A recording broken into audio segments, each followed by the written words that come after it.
Wayang ukur Ki Sigit Sukasman. Saya akan mengambil tema di sini adalah bentuk wayang ukur dalam dimensi ruang dan waktu. Kajian ini bermaksud untuk mencoba untuk melacak jejak dan membaca ulang proses penciptaan wayang ukur oleh Ki Sigit Sukasman dalam dimensi bentuk, ruang, dan waktu. Bentuk yang saya maksud adalah bentuk wayang itu sendiri. Ini terkait dengan persoalan-persoalan yang umum pada persoalan bentuk wayang itu adalah kapangan, kemudian bedan, dan juga pada persoalan pewarnaan.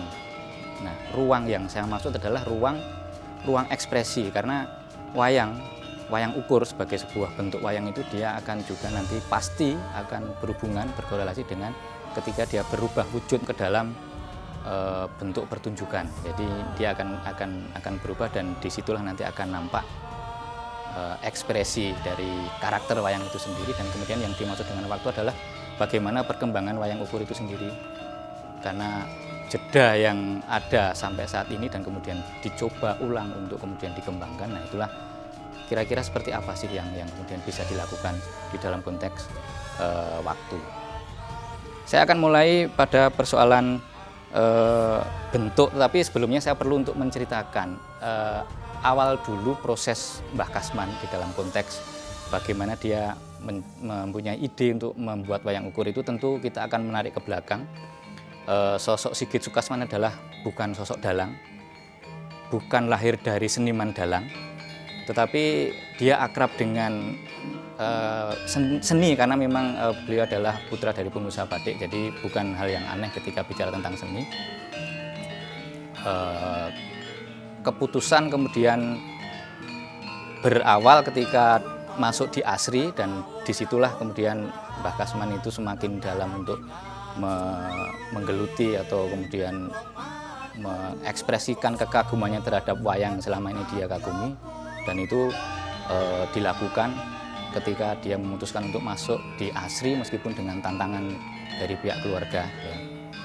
Dan itu menurut saya menjadi tonggak sejarah yang penting, meskipun dia tidak secara utuh memulai mengawali fokus pada persoalan wayang, tapi itu sudah kemudian mulai dilakukan. Selepas dari ASRI kemudian beliau mulai berani untuk berhubungan dengan wayang. Seperti yang dia kagumi selama itu, dia kemudian sering ke Habirando, dan ada pengalaman menarik ketika kemudian berhubungan dengan Habirando, yaitu ketika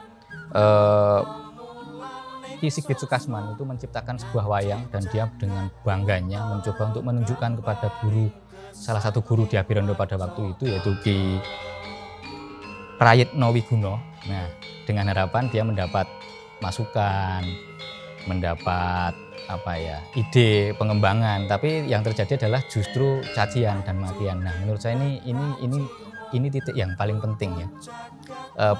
Kepentingan yang pertama adalah memang pada waktu itu barangkali menurut pandangan saya, Ki Sigit Sukasman itu masuk di dalam dunia wayang yang eksklusif, karena Habirando seperti diketahui adalah berada di kompleks keraton, dan mereka punya kewajiban untuk mengajarkan, memberikan pendidikan kepada calon dalang itu, tetapi dengan frame itu adalah frame gaya keraton, gaya yang sangat eksklusif, dan itu mempunyai pakem yang harus ditaati. Nah, itu mungkin bisa dianggap itu sebagai sebuah kesalahan, atau justru itu sebuah keberuntungan, karena beliau langsung dihadapkan pada persoalan pakem. Ini menurut saya menjadi titik penting, ya. Kenapa kemudian jiwa pemberontakan dari Ki Sigit Sukasman itu dengan kondisi seperti itu dia merasa termotivasi.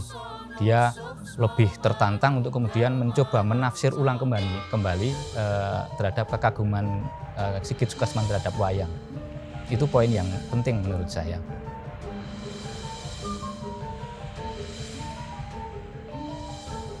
Ada lagi momen penting ketika tanpa diduga tahun 64 dia bertemu kembali dengan Ki Prayitno Wiguno ketika dia hijrah ke Jakarta, dan di situ justru malah dia mendapat kesempatan untuk pergi ke luar negeri. Nah, di luar negeri, di New York pada waktu itu, di New York Fair itu dia ketemu dengan seniman yang sangat handal, seni pertunjukan, yaitu Sardono Wekusumo. Beliau adalah seniman tradisi tapi juga pop sangat terkenal dengan persoalan kontemporer. Jadi saya yakin itu akan menguatkan motivasi dan juga frame dari Sigit Sukasman untuk kemudian fokus pada persoalan wayang ukur. Itu momen yang menarik, dan disitulah kemudian Sigit Sukasman banyak dan semakin banyak bergaul dengan persoalan-persoalan seni kontemporer, dengan frame barat, dengan dunia seni rupa yang kemudian menggunakan kacamata barat, kacamata modernitas barat, dan ketika dia pulang tahun 72 ke Indonesia itu kemudian dikembangkan. Nah, menarik lagi adalah ketika kemudian Sigit Sukasman semakin fokus, semakin dia komitmen dan intensif dengan pencarian, eksplorasi itu ketika dia mulai menggunakan frame yang berbeda. Nah, sama sebetulnya keberangkatannya, bahwa kekaguman Ki Sigit Sukasman itu berangkat pada persoalan karakter, bagaimana karakter wayang itu sebetulnya bisa mengungkapkan persoalan-persoalan hal yang bersifat manusiawi melalui bentuk wayang. Berangkat dari yang sama, cuman masalahnya adalah Ki Sigit Sukasman itu tidak berangkat dari Wondo. Nah, ini menurut saya penting sekali, karena kenapa tidak berangkat dari Wondo? Karena memang pertama, Ki Sigit Sukasman memang tidak paham, jelas dia tidak paham. Dan yang kedua, kalau bicara dengan Wondo sendiri itu sebagai penggambaran karakter menurut frame tradisi, itu sebetulnya juga tidak semua orang tahu, bahkan tidak seluruh dalang tahu persoalan Wondo, karena Wondo itu sangat individual, sangat interpretasional, artinya satu Wondo yang sama, tetapi mungkin dalam ditafsirkan oleh seniman yang berbeda itu menjadi berbeda pula. Jadi kadang-kadang memang Wondo itu menjadi perbedaan, meskipun intinya Wondo sebagai sebuah cara untuk mengekspresikan karakter itu memang hanya dibagi itu menjadi tiga. Ada yang bicara tentang senang, bicara tentang susah, dan kemudian bicara tentang gembira. Tentang marah, susah, senang, dan marah. Tiga hal itu yang kemudian nanti akan dipecah-pecah sesuai dengan kepentingannya. Percintaan itu termasuk kegembiraan, kemudian kontemplasi atau bertapa itu mungkin dia dalam kondisi susah dan sebagainya. Tegang, perang itu dalam kondisi marah. Nah, begitu banyaknya nama Wondo, satu tokoh, misalkan kalau di Jaya Solo itu sampai 34 Wondo Janoko, tapi sebetulnya secara prinsip itu dia hanya dibagi menjadi tiga itu. Wondo yang kemudian masuk di golongan Wondo Kedu, kalau menurut Bambang Suwarno itu Janoko Wondo Kedu itu adalah yang dia banyak mengungkapkan tentang hal-hal yang sifatnya itu lebih ke kesedihan, itu ditunjukkan dengan bagaimana raut muka Wondo Kedu itu luruh. Kemudian Wondo Kinanti itu dia agak dongak sedikit, itu yang dia bicara pada persoalan kesenangan, percintaan dan sebagainya. Dan yang terakhir adalah Wondo Mulat, Wondo Muntap itu adalah Wondo yang menunjukkan dia dalam kondisi marah itu posisinya dia lebih mendongak, atau dalam bahasa wayang itu adalah lanyap atau longok. Nah, Ki Sigit Sukasman dalam proses penciptaannya dia tidak berangkat dari situ, tapi dia berangkat dari persoalan ukuran. Oleh karena itu yang dilakukan Ki Sigit Sukasman adalah mencoba membongkar ulang bentuk kapangan dalam wayang kulit tradisi itu, kemudian dia bongkar, dia bongkar semuanya, dia tarik ke sana kemari, ke atas, ke bawah, ke samping, kanan kiri, dan kemudian dia menghasilkan tokoh yang secara bentuk itu adalah sebetulnya bergeser, tapi secara pemahaman itu berbeda. Makanya kalau kita bicara pada persoalan bagaimana membandingkan antara wayang Ki Sigit Sukasman dengan wayang tradisi, itu kita mau tidak mau akan bicara pada persoalan komparasi dan juga pada persoalan perbedaan, diferensi, bagaimana kita melihat perbedaan itu dengan cara membandingkan. Nah, persoalan studi perbandingan kan sudah sangat umum ya, itu teori perbandingan kan bagaimana dia bisa memandangkan antar objek itu kemudian menjadi sesuatu titik yang berbeda. Nah, di dalam konteks diferensiasi itu tadi yang kemudian menjadi penting, karena apakah kemudian yang dilakukan oleh Ki Sigit Sukasman dalam kemudian mencoba membongkar ulang itu akan berdampak pada pembacaan terhadap makna karakter yang diinginkan. Itu yang menjadi menarik itu.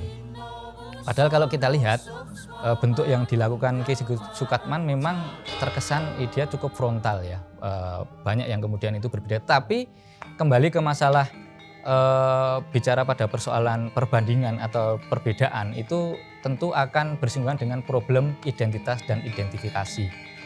Nah, masalahnya adalah sebetulnya di situ. Jadi bagaimanapun frontalnya Sigit Sukasman dalam membongkar sebuah konstruksi bentuk wayang tradisi yang kemudian dia presentasikan ke dalam gaya wayang ukur, itu identitas tokoh yang ada itu tidak hilang. Nah, itu yang catatan yang menurut saya penting. Jadi bagaimana dia tetap memegang identitas ikonik-ikonik pada tokoh tertentu, tetapi ketika dia ingin mengungkap itu menjadi penafsiran yang berbeda, identitas itu tidak hilang. Itulah bagaimana menunjukkan bagaimana riset Sigit Sukasman yang begitu dalam, begitu cermat, begitu dahsyat, sehingga dia betul-betul bisa menyajikan warna yang berbeda tetapi tanpa merubah makna yang ada. Itu yang luar biasa.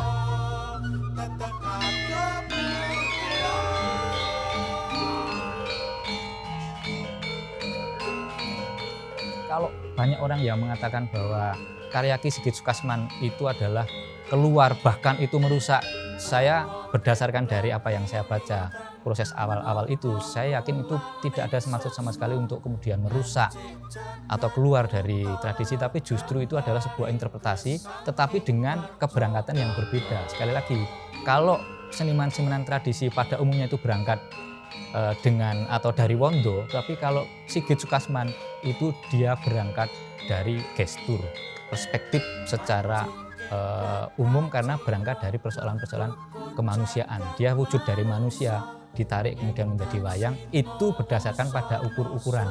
Nah, itu yang poin penting, dan kemudian itu salah satu yang saya berani mengklaim bahwa sebetulnya wayang ukur merupakan salah satu sejarah tersendiri dalam konteks perkembangan wayang. Tentang ruang, ya, ruang ekspresi yang saya maksudkan tadi memang tetap mengandung konsekuensi juga. Karya-karya Ki Sigit Sukasman yang dia secara frame, secara bentuk itu berbeda, otomatis itu akan mempunyai konsekuensi atau resiko ketika dia harus berubah menjadi bahasa pertunjukan. Karena ketika kita bicara pada persoalan wayang di dalam konteks bahasa pertunjukan, itu nanti akan selalu bersinggungan dengan dua persoalan. Akan bicara pada teknik atau bicara pada estetik. Bentuk mungkin akan menjadi menarik, tetapi kemungkinan juga dia akan mengalami kesulitan ketika harus mewujudkan atau menggerakkan. Itu persoalan yang berbeda, dan nanti itu akan dicurahkan di dalam konteks bahasan di kajian tentang pertunjukan.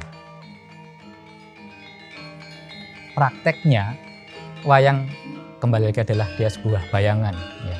Jadi bayangan itu bisa ditafsirkan macam-macam. Bisa artinya bayangan di dalam konteks pertunjukan, tetapi juga bisa bayangan dalam konteks bagaimana penampilan yang sebetulnya berupa bentuk, tetapi ketika dia sudah berangkat atau sudah masuk ke dalam dunia pertunjukan, bentuk itu akan hilang, karena di situ yang nampak adalah kemudian hanya bayangan, bukan bayangan di layar, tapi adalah bayangan di masing-masing penonton.